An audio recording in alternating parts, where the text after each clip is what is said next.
ஹல்லேலூயா. நம்முடைய பிதாவாகிய தேவனாலும் கர்த்தராகிய இயேசு கிறிஸ்துவினாலும் உங்களுக்கு கிருபையும் சமாதானமும் உண்டாவதாக. நம்ம தியானிக்க ஆரம்பித்திருக்கிற இந்த கிருபையின் மேல் கிருபை என்கிற தலைப்புக்கு கீழே போன ஒரு இன்ட்ரோடக்ஷன் பார்ட்ல கூட சில விஷயங்களை பார்த்தோம். வேகமா சொல்லணும்னா, கிருபையின் மேல கிருபையா, அது என்னது? அதுவும் யார்கிட்ட இருக்குது? அப்படி யார்கிட்ட இருந்து நமக்கு அந்த கிருபையின் மேல கிருபை கிடைக்குது? பரிபூர்ணமாய் இருக்கிற அந்த நபர் யாரு? வார்த்தையான ஒரு மாம்சமானார்னா எந்த வார்த்தை? இது எல்லாத்தையும் நம்ம பார்க்கறதுக்கு போன எபிசோட்ல இருந்து நம்ம ஆரம்பித்திருக்கிறோம். இந்த நாள்ல அந்த யோவான் எழுதின சுவிசேஷம் 1ஆம் அதிகாரம் 16வது வசனத்தை மீண்டுமாகவும் நான் சொல்றேன். அவருடைய பரிபூர்ணத்தினால் நாம் எல்லாரும் கிருபையின் மேல் கிருபை பெற்றோம். இந்த வசனத்தை வாசிச்ச உடனேயே அடுத்த வசனத்துடைய வரிகள் எப்படி ஆரம்பிக்குதுன்னா, எப்படி எனில், இல்லையா? அது எப்படி கிருபையின் மேல கிருபை நமக்கு இப்ப கிடைக்கும், இப்படி கிடைக்குதுங்கிறதுக்கு தான் நம்ம இங்க கீழ் வசனத்துல அடுத்த வசனத்துல பதில பார்க்கிறோம். எப்படி எனில், நியாயப்பிரமாணம் மோசேயின் மூலமாய் கொடுக்கப்பட்டது, கிருபையும் சத்தியமும் இயேசு கிறிஸ்துவின் மூலமாய் உண்டாயின. கிருபையும் சத்தியமும் இயேசு கிறிஸ்துவின் மூலமாய் உண்டாயின என்கிற வார்த்தையை பார்க்கிறோம். பிரியமானவர்களே, மோசேவை முன்னாடி ஒரு இடத்துல சொல்லி வச்சுட்டு மோசே ஒரு பக்கம், இயேசு ஒரு பக்கம் இந்த வசனங்கள் காட்டுகிறது. ஏங்க, மோசே என்ன இயேசுவுக்கு நிகரானவரா அப்படின்னு பார்த்தா இல்லை, நிச்சயமா இல்லை. மோசே நம்மள மாதிரி ஒரு மனிதர். ஆனா இங்க ஏன் மோசேவை முன்னாடி வைக்கப்பட்டுட்டு இப்ப இயேசுவை குறித்து சொல்லப்பட்டுட்டு இந்த இயேசுவின் மூலமாக தான் நம்ம எல்லாரும் கிருபையின் மேல கிருபை பெற்றோம் என்கிறத இந்த வசனங்கள் பதிவிடுகிறது. ஆனா மோசேயை குறித்து ஏன் இங்க சொல்லப்படணும் அப்படின்னு பார்த்தா, இன்னைக்கு நம்ம கரங்கள்ல வைத்திருக்கிற முழு வேதாகமத்தை நம்ம எப்படி பிரிக்கலான்னு பார்த்தீங்கன்னா, வேதத்துல நமக்கே காட்டப்பட்டிருக்கிற காரியம் 2 வகையா பிரிச்சு வச்சிருக்கிறாங்க. பழைய ஏற்பாடு ஒரு பக்கம், புதிய ஏற்பாடு ஒரு பக்கம். ஏற்பாடு அப்படிங்கிற வார்த்தையவே நம்ம பார்க்கிறோம். என்ன பழசா ஒரு ஏற்பாடு பண்ணி வச்சிருந்தாங்க, இப்ப புதுசா ஒரு ஏற்பாடு பண்றதுக்கு? பழசா ஒரு ஏற்பாடை ஜனங்களுக்கு ஆண்டவர் பண்ணி வைத்திருந்தார். இதெல்லாம் உங்களுக்கு பண்ணி வைத்திருக்கிறேன், இதன்படிலாம் நீங்க இருங்க அப்படின்னு ஒரு ஏற்பாடு அவங்களுக்கு இருந்தது. அதுவும் குறிப்பா இஸ்ரவேலர்களுக்கு ஒரு ஏற்பாடை பண்ணி வச்சிருந்தாரு. அதை தான் பழைய ஏற்பாடுன்னு சொல்றோம். இயேசு கிறிஸ்து வந்ததற்கு பிறகு அவரை விசுவாசிக்க போகிற ஜனங்களுக்காக, அவர்களுக்கு அவர் கொடுக்க எடுக்கிற நித்திய ஜீவனுக்காகன்னு அவர் பண்ண அடுத்த ஒரு ஏற்பாடு தான் புதிய ஏற்பாடுன்னு சொல்றோம். இதுல இன்னொரு காரியமும் நம்ம பார்க்க முடியும்.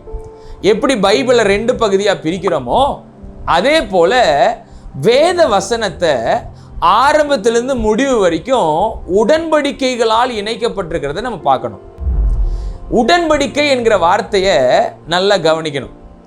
பைபிள் ஆரம்பத்திலிருந்து முடிவு வரைக்கும் உடன்படிக்கைகளால் இணைக்கப்பட்டிருக்கிறது.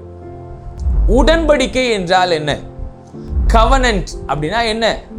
இதை சும்மா எளிதில் புரியும்படி சொல்லிக்கொள்ளணும்னா, ஒரு 2 நபர்களுக்கிடையே போடப்படுகிற ஒரு ஒப்பந்தம், டீல்னு சொல்லுவோம், அக்ரிமெண்ட்னு சொல்லுவோம்.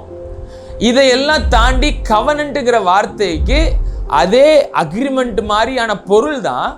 ஆனா அதிலும் இது ரொம்ப உறுதியான ஒரு தன்மையை நமக்கு காட்டுகிறது. கவனன்ட்ங்கிற விஷயம் ரொம்ப நிலையானதா இருக்குது. அது முறிக்கப்படக்கூடாததாகவும் முறிக்கப்பட முடியாததாகவும் இருக்கிறது.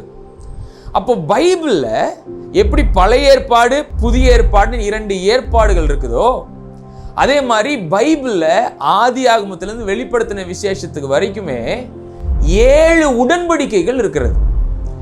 7 உடன்படிக்கைகளை உள்ளடக்கியது தான் வேதாகமம். அப்போ முதல்ல இருந்து கடைசி வரைக்கும் இருக்கிற உடன்படிக்கையின் காலத்தையும் உடன்படிக்கையின் பொருளையும் நம்ம விளங்கிக் கொள்றது ரொம்ப ரொம்ப முக்கியம்.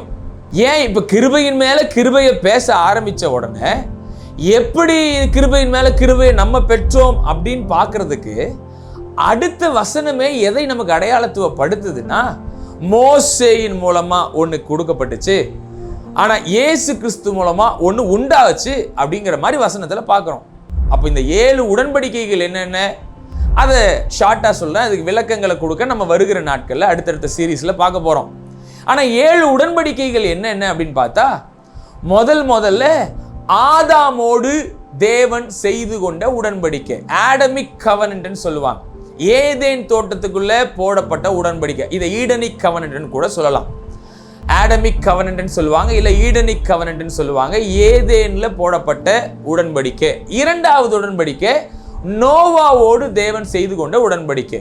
ஜல பிரளயத்தினால எல்லா ஜனங்களும் அழிந்து போய் கொண்டிருந்த பொழுது நோவாவோடு தேவன் ஒரு உடன்படிக்கை போட்டார். அதாவது நோவா தேவனுக்கு கீழ்ப்படிந்தவனாக, அவரும் அவருடைய குடும்பமும் பேழைக்குள்ளே வந்து பாதுகாக்கப்பட்டிருக்கிறது. அந்த நோவாவுக்கோ கர்த்தருடைய கண்களில் கிருபை கிடைச்சதுன்னு கூட வாசிக்கிறோம். அந்த நோவா பாதுகாக்கப்பட்டதற்கு பிறகு இந்த ஜனங்க அழிந்து போயிருக்கிறாங்க. ஒரு துவக்கம் ஆரம்பிக்குது அந்த இடத்துல.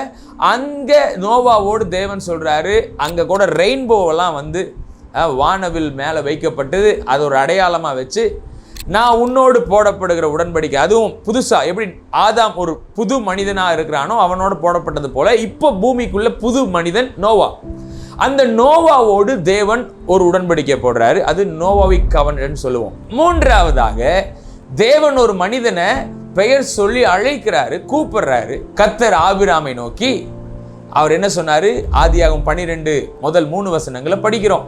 ஆபிராமை சூஸ் பண்ணி ஆபிரகாமோடு தேவன் ஒரு அழகா ஒரு உடன்படிக்கையை போடுறாரு. ஆபிரகாமோடு போடப்பட்ட உடன்படிக்கை ஆப்ரஹாமிக் கவனன்ட். ஆபிரகாமோடு போடப்பட்ட உடன்படிக்கை. ஸோ இது அது அப்படியே அந்த தலைமுறைக்கு வந்து கொண்டிருக்கிறது. ஆபிரகாம், ஈசாக்கு, யாக்கோபு, அந்த குடும்பத்தார்கள் எல்லாம் இந்த உடன்படிக்கையின்குள்ள தான் வாழ்ந்துட்டு இருக்கிறாங்க. அதற்கு பிறகு நான்காவதாக எந்த யாக்கோபுடைய சந்ததி எகிப்துக்குள்ள நுழைஞ்சதோ அந்த எகிப்துல இருந்து வெளியே வந்து அவங்க ஒரு திரள் ஜனமாக மோசேயின் மூலமாக இப்போ நடத்தப்பட்டு கூட்டிக் கொண்டு போய் சீனாய் மலை இடத்துல வந்து சேர்றாங்க. மோசேயை சீனாய் மலைக்கு மேலே கூப்பிட்டு அந்த ஜனங்களுக்கிட்ட நியாய பிரமாணம் என்கிற இஸ்ரவேலரோடு போடப்பட்ட உடன்படிக்கையை நம்ம அங்க பார்க்கிறோம். மோசேயின் மூலமாக அங்க உடன்படிக்கை கொடுக்கப்படுகிறது. அந்த உடன்படிக்கை மோசேயின் மூலமாக கொடுக்கப்பட்டு அவர் எடுத்துட்டு வரார். அங்க நியாயப்பிரமாண கட்டளைகளை நம்ம பார்க்கணும்னா மொத்தம் 613 கற்பனைகள், கட்டளைகள், நியமங்கள் இருக்கிறது. அந்த 613ல தான் ஒரு பகுதியாக நம்ம 10 கற்பனைகளை வைத்திருக்கிறோம். இந்த 613 கற்பனைகளையும் தான் நம்ம இஸ்ரவேலோடு தேவன் போட்ட உடன்படிக்கையின்குள் இருக்கிற நியாயப்பிரமாணம்னு சொல்றோம். சரிங்களா? த லா அப்படின்னு நம்ம பார்க்கிறோம். இந்த நியாயப்பிரமாண விதிகள் 613 3 வகையாக பிரிக்கப்படுகிறது. 3 வகையா பிரிக்கப்படுகிற காரியங்கள் எப்படி அப்படின்னா, தி மாரல் லாஸ், ஒழுக்க ரீதியான கட்டளைகள். இது இல்லாம த செரிமோனியல் லாஸ், சடங்காச்சாரமும் பாரம்பரியமா அந்த இடத்துல கொண்டாட்டத்துக்கு உள்ள அடங்கி இருக்கிற செரிமோனியல் லாஸ். இதுல தான் பலிகள், எதை எப்படி அனுசரிக்கணும், இந்த மாத பிறப்பு, இந்த ஓய்வு நாள் ஆசரிப்பு, இந்த எல்லா காரியங்களும், நிறைய ரத்தம் எப்படி சிந்தப்படணும், எப்படி தெரிந்து கொள்ளப்படணும், ஆசரிப்பு முறைகள் என்ன, அத்தனையும் உள்ளடக்கின கட்டளைகள் தான் இந்த செரிமோனியல் லாஸ்ன்னு பார்க்குறோம். இது இல்லாத 3வது பகுதி த சிவில் லாஸ். இது ஒரு நாடா இஸ்ரவேல் ஜனமே, நீ மற்ற ஜனத்துக்கும் உனக்கு ஒரு வித்தியாசம் இருக்கணும், உன்னுடைய சட்ட திட்டங்கள்ல இப்படி இருக்கணும், நாட்டு நடப்புக்குள்ள இந்த காரியங்கள்லாம் நீ நிறைவேற்றணும், இப்படிங்கிற பல காரியங்கள் அந்த ஒரு தலைப்புக்கு கீழே ஆண்டவர் அதையும் விதிகளாக கொடுத்தார். ஸோ இது எல்லாமே அடங்கின அந்த உடன்படிக்கையின் காலம் அது இஸ்ரவேலரோடு போடப்பட்ட உடன்படிக்கையின் காலம். 5வது தாவீதோடு தேவன் ஒரு உடன்படிக்கை போட்டார். நிச்சயமான கிருபைகளை நான் உனக்கு தருவேன். தாவீதின் சிங்காசனம் ஒருபோதும் ஒளிந்து போகாது. தாவீது அவருடைய இருதயத்துக்கு ஏற்றவராக இருக்கிறாரு. தாவீதுடைய குமாரன் என்று அழைக்கப்படுகிறதற்கு பாத்திரவானா இருக்கிறாரு. இது எல்லா விஷயங்களும் அடங்குது. இந்த தாவீதோடு தேவன் போட்ட உடன்படிக்கை தான் இந்த டேவிடிக் கவனன்ட் சொல்லுவோம். தாவீதோடு உடனான உடன்படிக்கை. இது 5வது. 6வது உடன்படிக்கை என்ன அப்படின்னா, இயேசு கிறிஸ்து இந்த உலகத்துல வந்து பிறந்து, இயேசு கிறிஸ்து வளர்ந்து, அவர் எந்த ஜனத்துக்காக வந்தாரோ, எந்த மனித குலத்தை தூக்கி மறுபடியும் நிறுத்தணும், பிதாவான தேவனோடு கூட ஒப்புரவாக்கணும், எந்த விஷயத்துக்கெல்லாம் அவர் தீர்மானத்தோடு இறங்கி வந்தாரோ அங்க வந்து அவர் நடந்து, அவர் வாழ்க்கையில ஊழியம் செய்து, எல்லா பகுதிகளுக்கும் போய் எல்லா காரியத்தையும் செய்து அவர் சிலுவைக்கு நேராக போகிறாரு. அவர் சிலுவையிலே ரத்தம் சிந்த போவதற்கு முன்பதாக கடைசியாக அந்த பஸ்காவின் ஆசரிப்பாக இரவில் அந்த ராபோஜனத்தை அவர் பங்கேற்றுக் கொள்ளுகிறார். அப்பொழுது அவர் பாத்திரத்தை எடுத்து, அப்பத்தை எடுத்து பிட்டு அதை சீஷர்களுக்கு கொடுத்து புசிக்க சொல்றாரு. அதே மாதிரி பாத்திரத்தை எடுத்து அதில் திராட்சை ரசத்தை எடுத்து எல்லாருக்கும் குடிக்க கொடுக்கிறாரு. இந்த இரண்டையும், அப்பமும் திராட்சை ரசமும், அவருடைய சரீரமும் அவருடைய ரத்தமும், இந்த இடத்துல அவர் இந்த பாத்திரத்தை எடுக்கும் பொழுது, இந்த பாத்திரம் என்னுடைய ரத்தத்தினால் ஆகிய புதிய உடன்படிக்கையாக இருக்கிறது அப்படின்னு ஒரு புது உடன்படிக்கையின் விஷயத்தை அறிமுகப்படுத்துறார். இயேசு கிறிஸ்து சிலுவையில ரத்தத்தை சிந்தி, அந்த ரத்தம் சிந்தப்பட்டு, கடைசி சொட்டு ரத்தமும் சிந்தப்பட்டு சிலுவையிலே தன்னுடைய ஜீவனை நமக்காக கொடுத்து, அந்த முடிந்ததுன்னு அவர் முடிச்சு வைக்கிறாரு பாருங்க. டெட்டலஸ்டாய் அப்படிங்கிற வார்த்தை இருக்கும், அதெல்லாம் வரும் நாட்களில் நம்ம தியானிப்போம். முடிந்தது, அந்த முடிந்ததுங்கிற வார்த்தைக்கு அப்புறம் தான் புதிய உடன்படிக்கை கையெழுத்து போடப்படுறதுக்கு அர்த்தம்.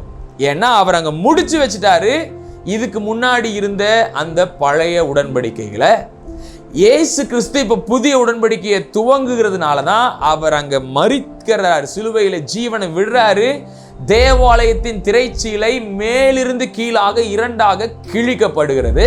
மகா பரிசுத்த ஸ்தலத்துக்குள்ள போகிறதற்கு, அந்த கிருபாசன தண்டையில மர்சி சீட்டுக்கு போறதற்கு, அதுவும் தைரியமாய் போகிறதற்கு, தேவனுடைய இரக்கம் நம்ம மத்தியில கிடைப்பதற்கு நம்ம எல்லாருக்கும் இந்த புதிய உடன்படிக்கையான சூழல் நமக்கு உருவாகி இருக்கிறது. இதை தான் புதிய உடன்படிக்கைன்னு சொல்றோம். இது வேதாகமத்தின் அடிப்படையில் இருக்கிற 6வது உடன்படிக்கை. 7வது உடன்படிக்கை என்னன்னா, இப்ப வரைக்கும் அந்த உடன்படிக்கை போடப்படலை. 7வது உடன்படிக்கை இனி வருகிற நாள்ல தான் தேவன் போட போறார். அது என்ன அப்படின்னா, அது மணவாட்டியோடு போடப்படுகிற உடன்படிக்கை. மணவாளனாகிய இயேசு கிறிஸ்து திரும்ப வரப்போகிறார். சபையாகிய மணவாட்டியை அவர் எடுத்து சேர்த்து கொள்ள போகிறார். இருவருக்குமான அந்த பிணைப்பின் மூலமாக போடப்பட இருக்கிற அந்த உடன்படிக்கை, அது இனி வர இருக்கிற அந்த மணவாட்டிக்குரிய உடன்படிக்கை. புதிய எருசலேம், புதிய வானம், புதிய பூமி என்கிற சூழல் உருவாக போகிறது. நித்திய நித்திய காலமும் அவர் கிருபை என்றும் உள்ளது என்று பாடுகிற கூட்டம் அந்த இடத்துல கிறிஸ்துவோடு கூட இருக்க போகிறத இந்த வேதாகமம் நமக்கு முன்னறிவிக்கிறது. ஸோ ஆரம்பத்திலிருந்து முடிவு வரைக்கும், ஆதி ஆகமத்திலிருந்து வெளிப்படுத்தின விசேஷம் வரைக்கும் இந்த 7 உடன்படிக்கைகளால் வேதாகமம் இணைக்கப்பட்டிருக்கிறது. இந்த உடன்படிக்கை ஒவ்வொன்றுக்கும் அந்த கால வரையறை இருக்கிறதையும் நீங்க கவனமா பார்க்கணும். அப்ப நம்ம இப்ப எந்த காலத்துல இருக்கிறோம் தெளிவா நம்மளால சொல்ல முடியும். ஆமா, நாம் இப்பொழுது புதிய உடன்படிக்கையின் காலத்தில் இருக்கிறோம். புதிய உடன்படிக்கையின் காலத்துல இருக்கிறோம்னா இந்த புதிய உடன்படிக்கையில வாழுகிறவங்களா நம்ம இருக்கணும்.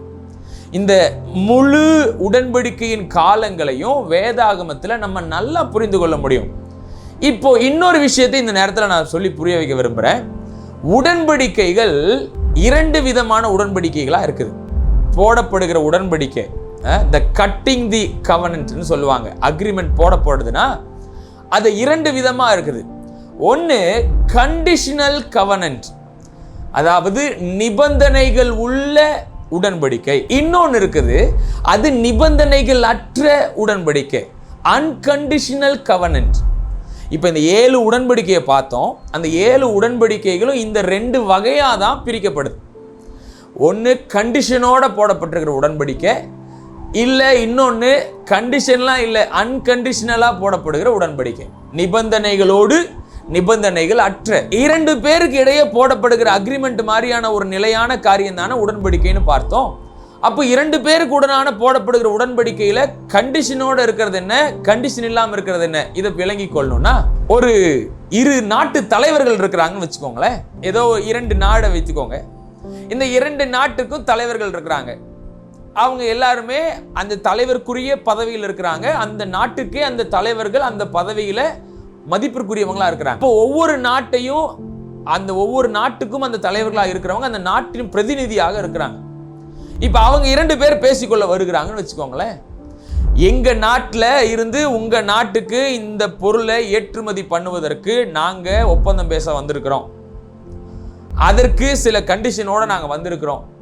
நாங்க இது எல்லாம் உங்களுக்கு கொடுக்கணும் அப்படின்னா உங்க நாட்டில இருந்து எங்களுக்கு இந்த காரியங்கள்லாம் நீங்க ஏற்றுமதி பண்றதுக்கு நாங்க விரும்புறோம். இதுக்கு உங்களுக்கு சம்மதமா? இப்படின்னு ரெண்டு தலைவர்களும் சரிக்கு சமமாக நின்று, நல்ல கவனிங்க, சரிக்கு சமமாக நின்று ஒப்பந்தம் போடுறாங்க. அந்த ஒப்பந்தம் கண்டிஷனோட போடப்படுகிறது. நாங்களும் நீங்களும் ஒன்றும் உயர்வு தாழ்வெல்லாம் இங்கே பார்க்கல. நீங்கள் பெரிய ஆள், நாங்கள் பெரிய ஆள்லாம் இல்லை. சரிக்கு சமமாக கேட்குறோம். எங்ககிட்ட இருந்து நாங்கள் இதெல்லாம் கொடுக்குறோம், உங்ககிட்ட இருந்து இதை நீங்கள் கொடுக்க முடியுமா? இப்படி பண்ணலான்னா ஓகே. அப்படி போட்டுக்கொள்ளுகிற அந்த உடன்படிக்கையை தான் நிபந்தனைகள் உள்ள உடன்படிக்கைன்னு சொல்லுவோம், கண்டிஷனல் கவனன்ட்னு சொல்லுவோம்.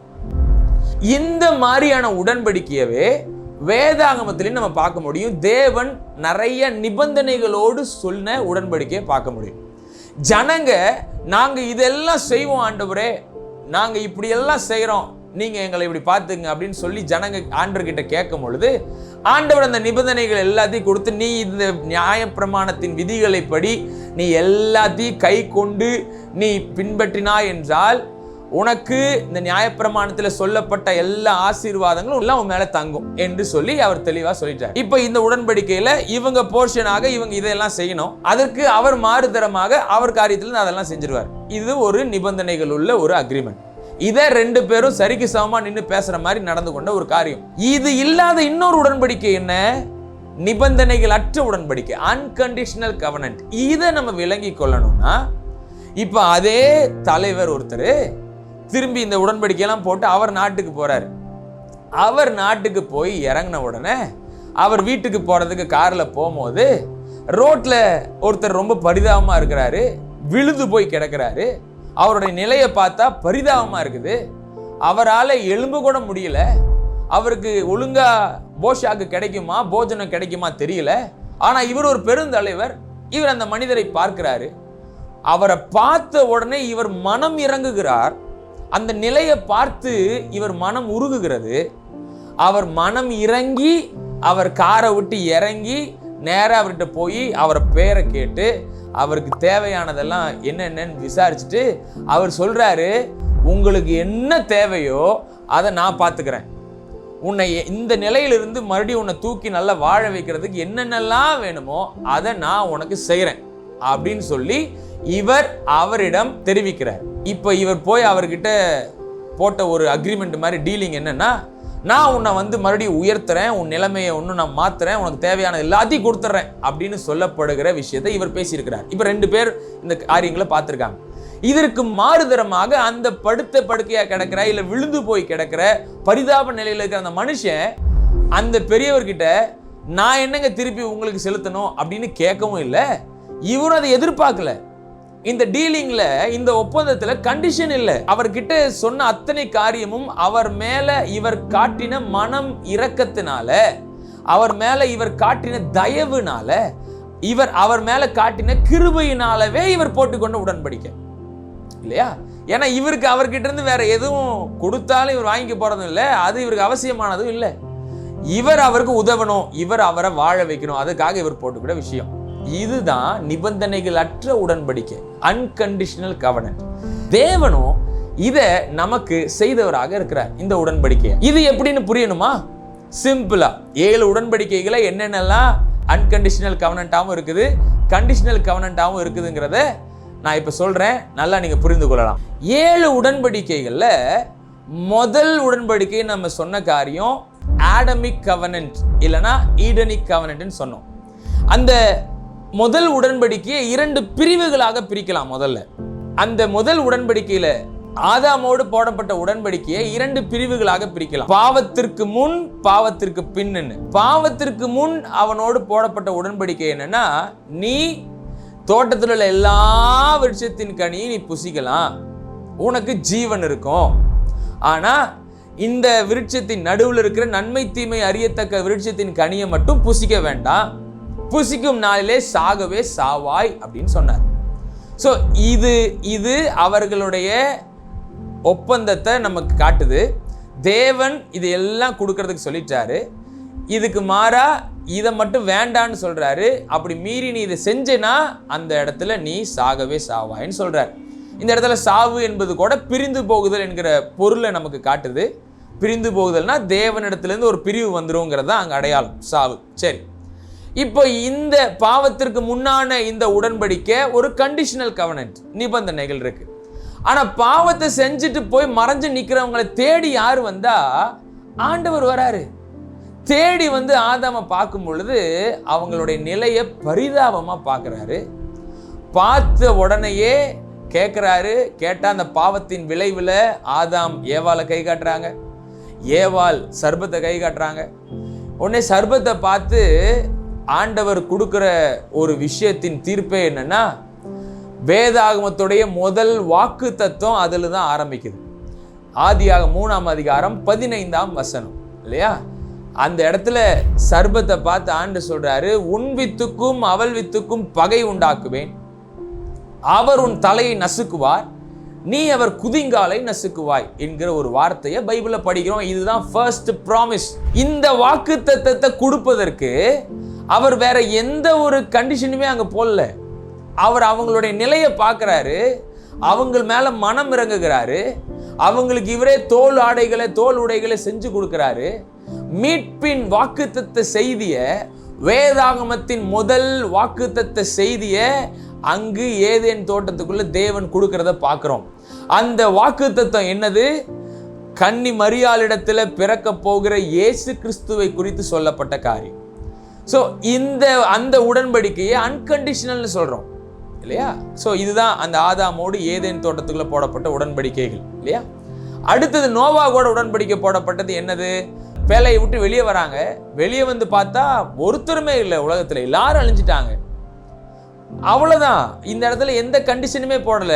அவரே ஓப்பனா சொல்றாரு, இல்ல நான் இனி உங்கள யாரையும் இப்படி ஜலத்தினால அழிக்க போறது இல்லைன்னு சொல்லி. ஸோ அதுவும் அன்கண்டிஷனல்.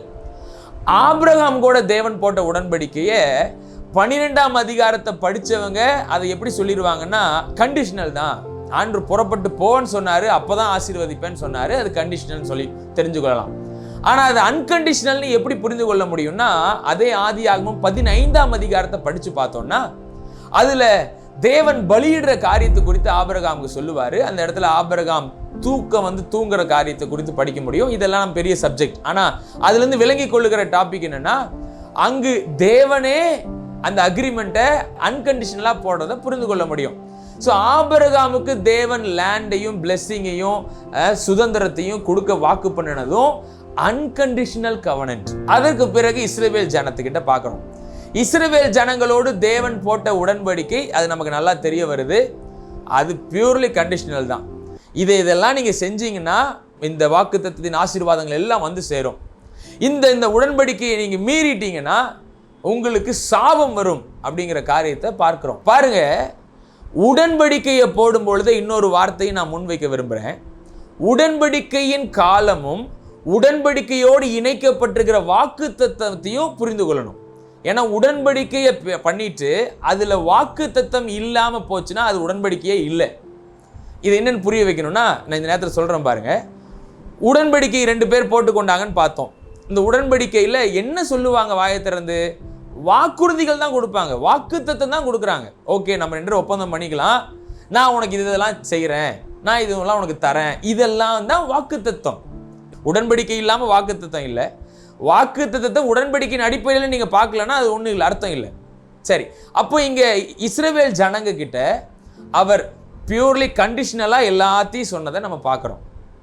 அதற்கு பிறகு தாவீதோடு போடப்பட்ட உடன்படிக்கையும் அப்படிதான் அன்கண்டிஷனலாக போட்டார். எப்படின்னா, அவருடைய சிங்காசனம் நிலை நிற்கும், அவருடைய ராஜ்யபாரம் ஒளிந்து போகாது. இந்த மாதிரி காரியங்களை குறித்து சொல்லப்பட்டதும் அன்கண்டிஷனல். தாவீது இப்படி இருந்தால் தான் அவனுக்கு அதை கொடுக்கணும், அப்படி இல்லைன்னா அவனுக்கு கொடுக்கக்கூடாதுலாம் இல்லை. தாவீதின் குமாரன் என்று அவர் பெயர் சொல்லி அழைக்கப்படுகிறதுல இருந்து, தாவீதுடைய சிங்காசனத்தை நிலைநிறுத்துறதற்காக இயேசு கிறிஸ்துவே வந்தார் என்பதிலிருந்து, தாவீதோடு போடப்பட்ட அந்த நிச்சயமான கிருபையின் விஷயமும் பியூர்லி அன்கண்டிஷனலாக இருக்குது. அதற்கு பிறகு இப்போ புதிய உடன்படிக்கைக்கு வருவோம். இப்போ நம்ம காலம் புதிய உடன்படிக்கையின் காலம். இப்போ இயேசு கிறிஸ்து கிட்ட இருந்து நமக்கு வர இருக்கிற இந்த மீட்பு, ரட்சிப்பு, இந்த நித்திய ஜீவன் இது எல்லாம் கண்டிஷனலா அன்கண்டிஷனலா? இயேசு கிறிஸ்து தெளிவா நம்மளுடைய காரியத்துல என்ன புரிய வைக்கிறாரு? அவர் நமக்காக ரத்தம் சிந்தின பொழுதே இது அன்கண்டிஷனல் நிரூபிக்கிறார். என்ன? அப்போஸ்தலனாகிய பவுல் ரொம்ப அழகா இதை விவரிக்கிறாரு. நாம் பாவிகளாய் இருக்கையிலேயே கிறிஸ்து நமக்காக மரித்ததினால் தேவன் நம்மேல் வைத்த தமது அன்பை விளங்க பண்ணினார். விளங்குதா நமக்குன்னு அந்த இடத்துல கேள்வி கேட்கிறார். விளங்குது. எது விளங்குது? எது புரியுது? நம்ம பாவியா இருக்கும் பொழுதே, நம்ம பரிசுத்தவானா மாறினதுக்கு அப்புறம் இயேசு கிறிஸ்து பலியாகல. நம்ம பாவியாகவே இருக்கும்போது அவர் நமக்காக மரிக்கிறதற்கு இறங்கி வந்துட்டாரு. இறங்கி வந்து அவர் அன்னைக்கு ஜீவனை கொடுத்துட்டாரு. அவர் சிந்தின ரத்தம் இன்றைக்கும் நம்மளை பரிசுத்தமாக்கி நம்மளை ரட்சிப்புக்குள்ள நடத்துது. அப்போ இந்த இடத்துல விளங்கி கொள்றோம், இது முழுக்க முழுக்க ஒரு ஈவு. எபேசியர் 2ஆம் அதிகாரம் 8, 9, 10 வசனங்களை வாசிச்சோம்னா, கிருபையினாலே விசுவாசத்தை கொண்டு ரட்சிக்கப்பட்டீர்கள், இது உங்களால் உண்டானது அல்ல, இது தேவனுடைய ஈவு. ஈவுனா என்னது? பரிசு.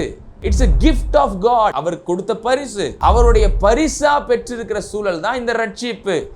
ரட்சிப்பை கிரியைகளின் அடிப்படையில் முன் வச்சு நினைக்கிறவங்களா இருந்துட்டீங்கன்னா நீங்க முற்றுமுடிய இந்த உடன்படிக்கையவே மீறி பார்க்குறீங்க. சிலுவையில் இயேசு கிறிஸ்து மரித்ததை வீண் என்று நினைக்கிறீங்கன்னு அர்த்தம். கிருபையவே நம்ப மாட்டீங்கன்னு அர்த்தம். அப்போ ரட்சிப்பு என்கிற விஷயமே கிருபையினால நமக்கு வருகிறது தான். இயேசு கிறிஸ்து சிலுவையில் சிந்தின ரத்தத்தினால வருகிறது தான். அவர் நமக்காக உயிரை கொடுத்த அவருடைய ஜீவனால வருகிறது தான். இதுல நம்மளுடைய செயல் இது, என்னுடைய கிரியை இதுன்னு நம்ம மேன்மை பாராட்ட ஒன்றுமே இல்லை. நம்ம வாழ்கிற இந்த புதிய உடன்படிக்கையின் காலம் இது.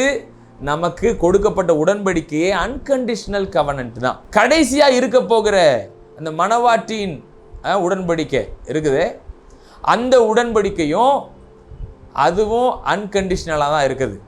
எப்படின்னா, நம்மளை சபையாய் அவரோடு எடுத்துக்கொண்டதற்கு பிறகு அங்கே இதுக்கப்புறம் எந்த கண்டிஷனுமே கிடையாது. அவரோடு நாம் ஒன்றாயிருவோம். அவரை பார்க்கும் பொழுதே நாம் அவரை போல மறுரூபமாகிறவங்களா இருக்கிறோம். மறுரூபமாக்கப்பட்ட சாயலோடு கிறிஸ்துவோடு ஒன்றாக இணைந்தவர்களாய் நமக்கு கிடைக்க போகிற எல்லாமே அன்கண்டிஷனலாக இருக்க போகுது. இத்தனை காரியங்களும் தான் வேதாகமத்தில் உடன்படிக்கையின் புரிதல்களாக நம்ம பார்க்கிறோம். கிருபையின் மேல கிருபையை தியானிக்கிறதுனா சும்மா ஒரு 2 லைன்ல முடிக்க முடியாது பிரியமானவர்களே. பைபிள்ல இவ்வளவு விஷயங்கள் இருக்குது. இத்தனையும் நமக்கு எதை அடையாளத்துவப்படுத்துகிறது? நாம் இப்பொழுது எந்த காலத்துல இருக்கிறோம், அந்த காலத்துல எந்த உடன்படிக்கையின் கீழே இருக்கிறோம் என்பதை புரிந்து கொள்ளணும். காலங்கள் என்கிறது ஒரு டாபிக் இருக்குது. என்னென்ன காலங்கள்ல நம்ம இருக்கிறோம், டிஸ்பென்சேஷனல் தியரின்னு சொல்லுவாங்க. அதை காலங்கள் எந்தெந்த காலங்களுக்குள்ள இருக்கு. இப்போ என்னென்ன உடன்படிக்கையின் கீழே இருக்கிறோங்கிறத புரிந்து கொண்டோம், எந்த ஏற்பாட்டுக்கு கீழே இருக்கிறோங்கிறத புரிந்து கொண்டோம், எந்த காலங்களுக்கு கீழே இருக்கிறோம் என்பதையும் நம்ம தியானிப்போம். கர்த்தர் இந்த வசனங்களை நம்ம புரிய வைக்க இன்னும் அதிகமாய் அவரே நம்மளை வழிநடத்துவாராக. ஆவியானவர் எங்கேயோ அங்கே விடுதலை உண்டு. நிச்சயமாகவே நீங்கள் அதை அறிந்து கொள்ள உங்களுக்குள்ளே ஒரு விடுதலை உண்டாகிறது. தேவன் நமக்காக போட்டிருக்கிற திட்டங்கள் எவ்வளோ பெருசுங்கிறத புரிந்து கொள்ள முடியும். இதுக்கு மேலேயும் நம்ம தியானிக்க ஆரம்பிப்போம். வரும் நாட்களில் கர்த்தர் நம்மை ஆசீர்வதிப்பாராக. தொடர்ந்து பெலனோட காத்திருங்க. அவருடைய கிருபையும் சமாதானமும் உங்களோடு. God bless you. ஆமென். பிரிவு கால கோட்பாடு சொல்லுவாங்கன்னா வாக்குத்தத்தங்களின் காலம் அப்படின்னு அதை சொல்லுவாங்க. பரலோகம் எதிர்பார்க்கும் நீதி ஒருவர் மேலும் இல்லை. பிதாவுக்கு ஒரே பேரானவருடைய மகிமைக்கு ஏற்றதாக இருக்குது. கிரியை வேற, கிருபை வேற.